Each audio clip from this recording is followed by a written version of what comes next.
time for a grouch with a difference this week. The difference being there isn't one. We have searched high and low here at St Bartholomew's School to come up with something to complain about, and the result has been absolutely nothing. Now, the one thing that's normally always a problem at schools is the shortage of lockers.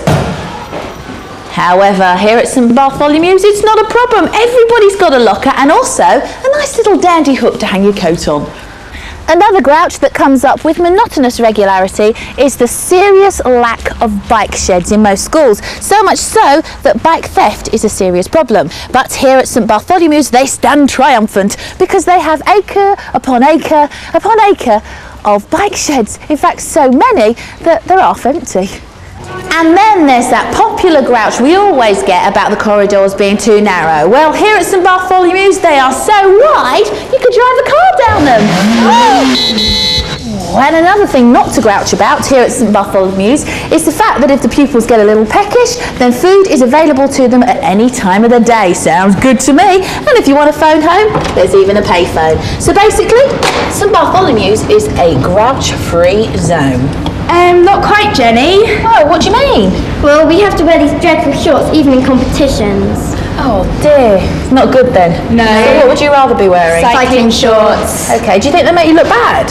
Yeah. Even on thin people, they make them look fat. Girls, it could be worse. You could be wearing those. Well, you've got some good pals there in Rachel and Kate, I can tell you. They're very fond of you, and hopefully that means that they have chosen the perfect man for you. I know who he is. He doesn't know who he is yet, and you don't know who he is, do you? However, if he does say yes when we go into the classroom, you will be going on this hot date, which is a meal for two at the Last Chance Saloon. Does that sound good? Yeah. Let's hope the date's good, you know what I'm saying? Here we go. Good luck, Sam. Always gets nerve-wracking now, but don't worry, it'll be great. It's lovely.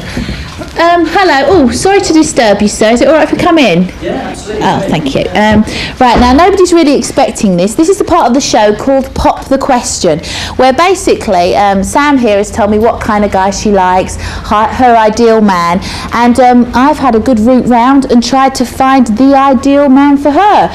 And I think I have. However, Sam doesn't know who it is yet, and they don't know who they are, but they are in this classroom.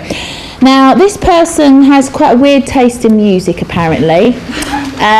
He also absolutely hates rugby. Can't stand it. So there's a few lads who obviously love it and in the rugby team, but a few who obviously don't like it. Now let me think. The one thing, if you just want Sam, don't be scared, it's okay. The one thing that distinguishes him above all else is the fact that he's got a great pair of curtains, and I think he's Scottish. And is his name, Alex by any chance? Big smile there. Because they're called curtains, aren't they? Yeah. He said, I don't care about that. Now, Sam's got something to say to you. Will you go on a date with me?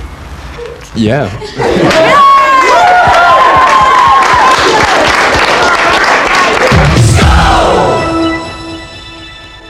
Now, once a week on a Friday afternoon, military activity takes place here at St Bartholomew's School in the form of the CCF, which is the Combined Cadet Force. There are 300 pupils from year 10 and upwards who are spread throughout the Navy, the Army and the RAF, and the whole idea of the cadet programme is to instil discipline, initiative and teamwork. The only problem is I haven't found anybody to talk to yet. Hi, Jen. Oh, Claire, I didn't see you there, funnily enough. So one of the things that you have to learn in the army must be camouflage? Yeah, you have to make sure that anything that's flesh coloured is coloured in, like the low features on your face are in light colours and the high features are in dark colours. And that's me thinking she smudged her eyeliner. And you have to make sure that you can't see a figure in the bushes, so you've got to have lots of foliage to make your outline look fuzzy. Well, you've definitely done the trick because you scared the life out of me and I didn't notice you there. But it's now time to talk to the senior NCO, Stuart Templeman. Hello. Hello, Jen.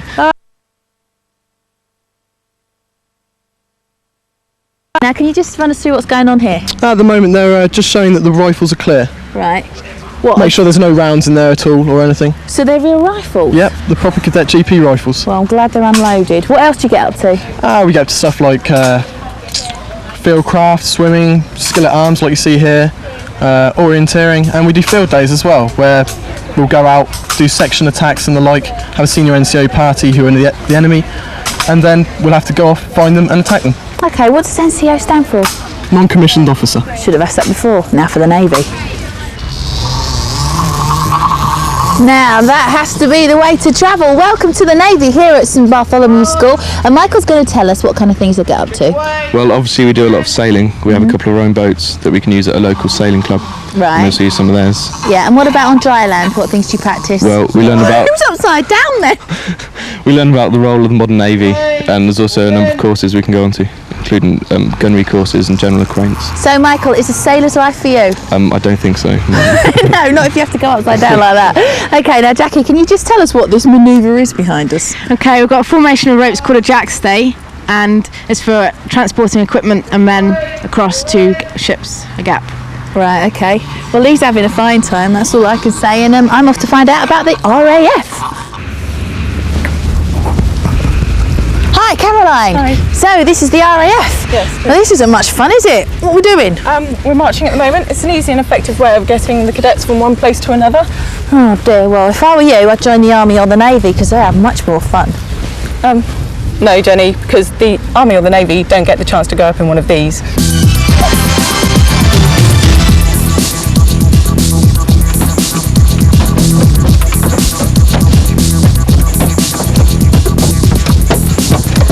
Now it all makes sense. I know what Caroline was talking about. So you have to explain to me, guys, what you're all doing here. Whoosh. Air experience flying. Give us an overall view of what it's like to fly in a helicopter. Right, so this is where you discover if you're airsick or you don't like heights. Which Definitely. is quite important, really. Yeah. Hands up, who wants to join the Air Force? So we're all getting convinced there, slowly but surely. And what do you want to do? I want to become a loadmaster like her. All right then, so what exactly does that entail? Basically, the loadmaster looks after any troops that we carry, or loads internally or underslung, and assists the pilot in any emergencies we have to deal with. So it's quite a responsible job. Yeah. Hope you're ready for it. Talking of responsible jobs, I better speak to the pilot. Haha, found him. Squadron leader Wardby, but can I call you Steve? If I can call you Jenny. Right, see, we've got off to a good start already. Now, first of all, what other occupations are there in the Air Force apart from being a pilot? We have navigators, crewmen, air traffic control, engineers, people who maintain the aircraft, suppliers, lots of So people, basically really. something for everybody Yes, there. absolutely. And what if you want to join up, if it's an attractive thing for you, what should you do? Okay, mainly do well at school, obviously. Qualifications are important. If you want to be aircrew, specifically pilot, then I would suggest aiming for university. Really, so qualifications are very, very important. Yes. All right, and what are the skills involved in being a helicopter pilot? Because you should know by now, Steve. Specifically, hand-eye coordination. So if you're good at patting your head and rubbing your tummy, that's probably a good start. All right then. Well, I think I've taken all that in, so how's about me and you having a ride?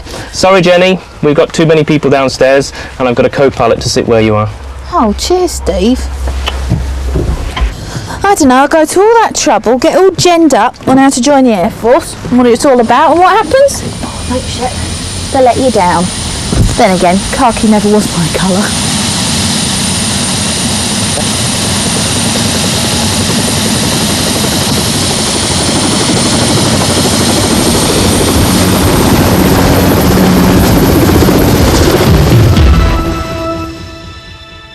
Now this week I have really been looking forward to this part of the show because in Test the Teachers, Mr. Norris did really badly. And Mr. Norris is a history teacher and I used to hate history at school, so this is one for me as much as for you. Here we go.